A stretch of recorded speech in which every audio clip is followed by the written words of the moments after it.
اعوذ باللہ من الشیطان الرجیم بسم اللہ الرحمن الرحیم وَإِذْ يَرْفَعُ إِبْرَاهِيمُ الْقَوَاعِدَ مِنَ الْبَيْتِ وَإِسْمَاعِيلُ، اور وہ وقت یاد کرو جب سیدنا ابراہیم علی نبینا وعلیہ الصلاۃ والسلام نے بلند کی بیت اللہ کی دیواریں، جس وقت وہ بنیادیں اٹھا رہے تھے، اور ان کے بیٹے اسماعیل بھی ان کے ساتھ تھے. ربنا تقبل منا، وہ ساتھ ساتھ یہ دعا کر رہے تھے، اے رب ہمارے قبول کر لے ہماری طرف سے اس ایفرٹ کو جو ہم تیرا گھر تعمیر کر رہے ہیں. انک انت السمیع العلیم، بے شک تو سننے والا ہے، علم والا ہے. صحیح بخاری اور مسلم کے متفق علیہ حدیث ہے کہ نبی صلی اللہ علیہ وآلہ وسلم سے پوچھا گیا کہ سب سے پہلے اللہ تعالیٰ نے اپنی عبادت کے لیے کون سا گھر بنایا؟ تو آپ صلی اللہ علیہ وآلہ وسلم نے فرمایا کہ بیت اللہ شریف، جو کہ مکے کے اندر ہے. اس کے بعد پوچھا گیا تو آپ نے فرمایا کہ پھر جو ایلیا کے اندر ہے، بیت المقدس یروشلم کے اندر، اس کو اللہ تعالیٰ نے مقرر کیا. پھر پوچھا گیا ان دونوں کے درمیان کتنا فاصلہ تھا؟ تو فرمایا 40 سال کا. تو جب سے پہلا انسان دنیا کے اندر موجود ہے، اللہ تعالیٰ نے اپنی عبادت کے لیے گھر مقرر کیا ہوا ہے، اور وہ بیت اللہ ہے. اس میں امپلائیڈ ہے کہ سیدنا آدم علیہ نبینا علیہ الصلاۃ والسلام کے مبارک زمانے میں بھی بیت اللہ ایگزسٹ کرتا تھا. سورہ ال عمران کے اندر بھی آتا ہے کہ سب سے پہلا گھر جو اللہ تعالیٰ نے عبادت کے لیے مقرر کیا وہ ہے جو کہ بکہ شہر کے اندر. یہ مکے کی دو پروننسیشن ہے، مکہ اور بکہ، با کے ساتھ. جیسے آپ کے انڈیا شہر میں ممبئی بھی ہے، اسی کو بامبے بھی کہتے ہیں، اور ممبئی میم کے ساتھ بھی اور با کے ساتھ بھی. تو مکے کے بھی دو نام ہیں، ویسے تو کئی نام ہیں، لیکن اس پروننسیشن کے اوپر مکہ اور بکہ. تو یہاں پر اس کنسٹرکشن کی بات آ رہی ہے کہ جو وقت گزرنے کے ساتھ ساتھ بیت اللہ شریف کے آثار مٹ گئے تھے، پھر اللہ تعالیٰ نے وحی کے ذریعے حضرت ابراہیم علیہ السلام کو بتایا کہ ان جگہوں کے اوپر خانہ کعبہ شریف تھا، تو وہاں سے بنیادیں اٹھائیں، اور ان کا ذکر یہاں پر آیا ہے کہ وہ وقت یاد کرو جب ابراہیم اور ان کے بیٹے اسماعیل علیہ السلام بیت اللہ کی بنیادوں کو اٹھا رہے تھے، تو ساتھ ساتھ یہ دعا بھی کر رہے تھے، ربنا تقبل منا، اے اللہ ہماری طرف سے اسے قبول کر لے. یہ وہی دعا ہے نا جو سنن کبری البیہقی میں آتا ہے کہ صحابہ اکرام علیہم رضوان عید والے دن جب ایک دوسرے کو ملتے تھے تو کیا دعا کرتے تھے؟ تقبل اللہ منا ومنکم، یا تقبل اللہ منی ومنکا، یعنی اللہ تعالیٰ ہماری طرف سے بھی قبول کر لے، یعنی جو ہم نے رمضان کے روزے رکھے، اور تمہاری طرف سے بھی. سنگولر کے صیغے کے ساتھ بھی اور پلورل کے صیغے کے ساتھ دونوں ثابت ہیں. تو یہ انبیاء کرام کا ایک طریقہ ہے، سنت ہے کہ جب بھی آپ نے کوئی بھی کام کرنا ہے تو اپنے رب کو بیچ میں شامل کرنا ہے، اس سے دعا کے ساتھ رجوع لے کے آنا ہے کہ اے اللہ ہماری اس کاوش کو اپنی بارگاہ میں قبول و منظور فرما، کیونکہ جب تک انسان اللہ تعالیٰ کے لیے مخلص نہیں ہوگا اس وقت تک اس کی عبادت قابل قبول نہیں ہوگی. بے شک تو سننے والا ہے، علم والا ہے. یعنی اللہ تعالیٰ ساری مخلوقات کو سنتا ہے، نہ صرف سنتا ہے بلکہ ہر چیز اس کے علم میں، کہ کون شخص اللہ تعالیٰ کے لیے اخلاص شو کر رہا ہے اور کون شخص جو ہے وہ دکھلاوے کے لیے سب کچھ کر رہا ہے. اب ساتھ دوسری دعا سنیں، ربنا وجعلنا مسلمین لک، اے اللہ، اے رب ہمارے، ہمیں بنا لے اپنا تابع فرما. یہ ویسے اردو زبان کے اندر نا لفظ بولا جاتا ہے فرما بردار، یہ اردو لنگوسٹک کے اندر یہ لفظ غلط ہے. فرمان بردار کا مطلب ہوتا ہے فرمان اٹھا کر چلنے والا. ٹھیک ہے، جس طرح ریڑا بردار، جس نے ریڑی کا بوجھ اٹھایا ہوا ہے، تو فرمان بردار کو یا فرما بردار جو ہم لفظ بولتے ہیں، یہ بھی غلط العام لفظ ہے. اس کا مطلب فرمان اٹھا کے چلنے والا. لفظ ہے اصل میں تابع فرمان، فرمان کی اتباع کرنے. خالی چکے نہ ٹرتا رہے جو ویسے چکے ٹر رہے ہیں. تو یہاں پہ بھی ترجمہ اکثر لوگ ویسے ادھر بھی جو میرے پاس قرآن پاک پڑھا ہوا ہے پیر کرم شاہ صاحب کا، انہوں نے بھی وہ لفظ غلط ہی استعمال کیا ہے، فرما برداری لفظ استعمال کیا ہے. یہ لفظ ہے تابع فرما. اے رب ہمارے بنا لے ہمیں اپنا تابع فرمان، وَمِنْ ذُرِّيَّتِنَا اور ہماری اولاد کو اُمَّةً مُسْلِمَةً لَكَ، ہماری اولاد کے اندر ایسی جماعت پیدا کر دے جو تیرے ساتھ تابع فرمان ہو، مسلم. دیکھیں مسلم کا لفظ کانٹینیوسلی 2 دفعہ ہے، اور یہ لفظ حضرت ابراہیم علیہ السلام کی ایک خوبی ہے جو قرآن حکیم میں جگہ جگہ آئی ہے.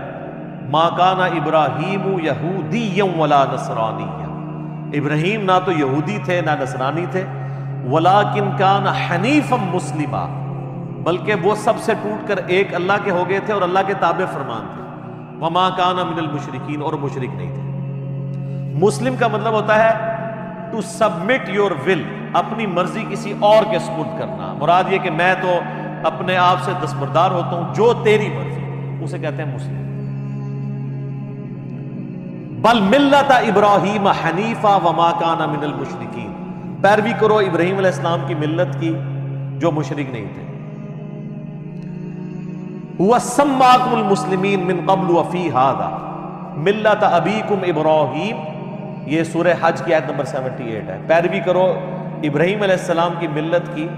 هو سماکم المسلمین، جنہوں نے تمہارا نام مسلم رکھا تھا، من قبل وفی ھذا، اس قرآن کے نزول سے پہلے بھی اور اس قرآن کے اندر بھی اللہ نے تمہارا نام کیا رکھا ہے؟ مسلم، سر تسلیم خم کرنے والا. اور یہ واحد مقام ہے سورہ حج کا جہاں پہ مسلم ایز اے ورڈ استعمال ہوا ہے، ایز اے اسم. باقی جگہ مسلم اپنے آپ سمجھ لیں لغت کے معنوں میں تابع فرمان کے طور پہ آیا ہے. اس لیے جب ہم کہتے ہیں نا اپنے آپ کو مسلم کہیں، وہ کہتے ہیں نہیں، مسلم کا مطلب یہ نہیں ہے کہ آپ نے اپنے آپ کو مسلم کہنا ہے، مطلب یہ ہے کہ اللہ کا تابع فرمان ہونا ہے. یا ایھا الذین آمنوا اتقوا اللہ حق تقاتہ ولا تموتن الا وانتم مسلمون، اے ایمان والو اللہ کا تقوی اختیار کرو جیسا کہ حق ہے، اور دیکھنا تمہیں موت نہ آئے مگر تم مسلم مرنا، یعنی اللہ کے تابع فرمان مرنا، اللہ تعالیٰ کی اطاعت میں تمہیں موت آئے. تو کہتے ہیں یہاں مسلم کا مراد یہ نہیں ہے. بیسیکلی وہ یہ جسٹیفائی کرنا چاہ رہے ہوتے ہیں کہ آپ اپنے آپ کو سنی، شیعہ، بریلوی، دیوبندی، اہل حدیث یہ ان چیزوں میں بانٹ سکتے ہیں. تو وہ کہتے ہیں بریلوی بھی مسلم ہے لیکن یہ والا مسلم نہیں. وہ کہتے ہیں مسلم تابع فرمان، تو ہم اللہ کو مانتے ہیں، اس کے رسول کو مانتے ہیں، ان کی مانتے ہیں. دیوبندی بھی یہی کہیں گے، اہل حدیث بھی. تو یہ جو سورۃ الحج کی آیت نمبر 78 ہے نا، ہوا سماکم المسلمین من قبل وفی ھذا، اس نے تمہارا نام مسلم رکھا ہے اس قرآن کے نزول سے پہلے، اور اللہ نے اس کتاب میں تمہارا نام مسلم رکھ دیا، یعنی ہم ابراہیمی ہیں، ابراہیم نے ہمارا نام بھی، ہوا سماکم تمہارا اسم. وہ جب ہم بھی کوئی اس طرح کی اور آیت پیش کریں نا، ربما یود الذین کفروا لو کانوا مسلمین، کافر قیامت والے دن یہ خواہش کریں گے کاش ہم دنیا میں مسلم ہوتے. وہ کہتے ہیں اس سے مراد مسلمان ہونا نہیں ہے. آپ اندازہ کریں کہ مسلمان کو مسلمان کہلاتے ہوئے شرم آتی ہے. وہ کہتے ہیں اس سے مراد ہے کہ تابع فرمان ہوتے ہیں، ہم اللہ کی مان لیتے ہیں. تو اس حوالے سے قرآن میں صرف ایک ہی آیت ہے جو ان کا منہ بند کر سکتی ہے، ہوا سماکم المسلمین، سورۃ الحج آیت نمبر 78. تو یہاں پہ بھی دیکھ لیں یہ مسلم ہماری صفت بھی ہے اور نام بھی ہے. کیا بات ہے جی مسلمان کی. مسلمان تو ہم لفظ استعمال کر لیتے ہیں اردو میں یا فارسی میں. وَأَرِنَا مَنَاسِكَنَا، اور ہمیں عبادت کے طریقے بھی سکھا دیں. چونکہ اللہ کا گھر بنا رہے تھے تو انہوں نے کہا ہمیں عبادت کے طریقے بھی سکھا دیں، اور اسی میں امپلائڈ ہے کہ حج کا طریقہ، جو لوگ آئیں گے یہ ساری چیزیں ہمیں سکھا دیں. وَتُبْ عَلَيْنَا، اور ہم پر اپنی توجہ فرما. اچھا، اللہ تعالیٰ کا نام بھی ہے التواب، اور مخلوق بھی تواب ہے. مخلوق اس اعتبار سے تواب ہے کہ مخلوق جب اللہ کی طرف رجوع لاتی ہے نا تو اللہ تعالیٰ بندے کی طرف رجوع لاتا ہے. یعنی انسان کوئی نافرمان ہے، باغی ہے، اسے شرمندگی ہوئی کہ میں اب اللہ کے ساتھ اخلاص کے ساتھ چلوں گا، پرانے گناہوں سے میں توبہ کرتا ہوں، تو اس سے کہتے ہیں توبہ کا لفظ بھی استعمال ہوتا ہے، رجوع لانے والا. تو اس کے اگینسٹ اللہ بھی رجوع لاتا ہے. جو بخاری مسلم دونوں میں حدیث ہے کہ اللہ تعالیٰ کو اپنے گنہگار بندے کی توبہ پہ اتنی خوشی ہوتی ہے. اس کو مثال سے آپ علیہ السلام نے بیان کیا کہ اگر کوئی شخص کسی ریگستان میں ہو اور اس کا سارا سامان اس کے اونٹ کے اوپر لدا ہوا ہو، اور وہ تھوڑی دیر کے لیے سستائے کسی جگہ پر اور اس کی آنکھ کھلے تو وہ سارا اونٹ ساز و سامان سمیت وہاں سے غائب ہو، اور اب کئی مہینے کی مسافت کے اوپر ریگستان ہی ہے، وہ سواری تھی جو چل سکتی ہے، یہ اونٹ ہی ہے جو ریگستان میں 1 مہینے تک بغیر پانی پیے چل سکتا ہے، وہ پانی سٹور کر لیتا ہے، تو اب وہ ایک جگہ لیٹ کے اپنی موت کا انتظار کرنا شروع کر دے کہ اب تو میں بچ ہی نہیں سکتا، کیونکہ چلوں گا بھی تو ریگستان پار تو نہیں کر سکتا۔ اسی دوران اس کی آنکھ لگے اور جب دوبارہ کھلے تو اس کا اونٹ سامنے اس کے ہو، تو اس کو جتنی خوشی ہوگی نا، اس سے زیادہ خوشی اللہ کو ہوتی ہے جب کوئی گناہگار بندہ اس کی طرف رجوع لے آتا ہے۔ استغفر اللہ الذی لا الہ الا هو الحی القیوم واتوب الیہ۔ اللہم انت ربی لا الہ الا انت خلقتنی وانا عبدک وانا علی عہدک ووعدک ما استطعت اعوذ بک من شر ما صنعت ابوء لک بنعمتک علی وابوء بذنبی فاغفر لی فانہ لا یغفر الذنوب الا انت۔ یہ سید الاستغفار ہے جو صحیح بخاری کے اندر آیا ہے۔ لا الہ الا انت سبحانک انی کنت من الظالمین۔ اچھا، مسلم شریف میں ایک طریق ہے، اس میں آگے یہ بھی الفاظ ہے کہ وہ بندہ اتنا خوش ہو کہ خوشی میں اللہ کو یہ کہنا چاہ رہا ہو کہ اے اللہ میں تیرا بندہ تو میرا رب، لیکن اس کی زبان لڑکھڑا جائے اور وہ یہ کہے کہ اے اللہ تو میرا بندہ اور میں تیرا رب، یعنی یہ لڑکھڑانے کی مثال۔ آگے الفاظ ہے من شدت الفرح، خوشی کی شدت کی وجہ سے، یہ نہیں کہ اس نے جان بوجھ کے کہا ہے وقتی طور پر، اور نہ یہ ہے کہ وہ بار بار کہتا ہے، کیونکہ صوفیاء اسی سے اپنے کفریہ کلمات کی پلی لیتے ہیں، تو میں نے پھر ان کی پوری کلاس لی ہے کہ یار یہ تو وہ کانٹیکسٹ ہی بالکل ڈیفرنٹ ہے۔ تو یہ اللہ تعالیٰ کو اپنے بندے سے توبہ لانے کے اوپر خوشی ہوتی ہے، تو کہہ رہے ہیں اے رب ہمارے، تو ہمارے اوپر توجہ فرما، انک انت التواب الرحیم، بے شک تو توبہ قبول کرنے والا، رحم فرمانے والا ہے۔ کیا بات ہے جی، التواب بھی ہے، رجوع یعنی بندہ جب رجوع لاتا ہے تو بھی رجوع لاتا ہے، اور الرحیم بھی ہے۔ الرحیم اللہ کی صفت ہے کانٹینیوشن والی، اور رحمان کہتے ہیں کسی کا رحمت اتنی بڑی ہو کہ ٹھاٹھے مارتے ہوئے سمندر کی طرح ہو، اور رحیم وہ سمندر میں تو کبھی کبھار ہی طغیانی آتی ہے، رحیم وہ کہ ہر وقت ہی ٹھاٹھے مارتی ہے۔ تو آپ دیکھ لیں بسم اللہ الرحمن الرحیم سے ہمارا قرآن پاک شروع ہوتا ہے، مصحف، اگرچہ وہ سورۃ الفاتحہ کا حصہ نہیں ہے لیکن مصحف سٹارٹ اسی سے ہوتا ہے۔ اللہ الرحمن بھی ہے اور الرحیم بھی ہے، اس کی رحمت ٹھاٹھے مارتے ہوئے سمندر کی طرح ہے اور کانٹینیوشن کے ساتھ۔ سمندر میں تو کبھی کبھی اس طرح جوش آتا ہے، اللہ کی رحمت ہر وقت جوش میں رہتی ہے۔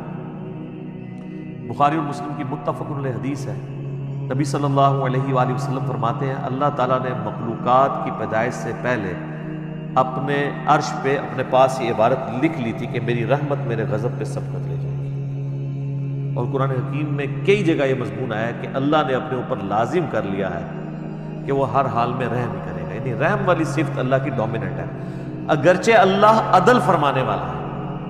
عدل کا تقاضا تو یہ تھا ہمارے نزدیک کہ رحم اور غضب برابر ہوتا، لیکن اس کی رحمت اس کے غضب پر سبقت لے جاتی ہے۔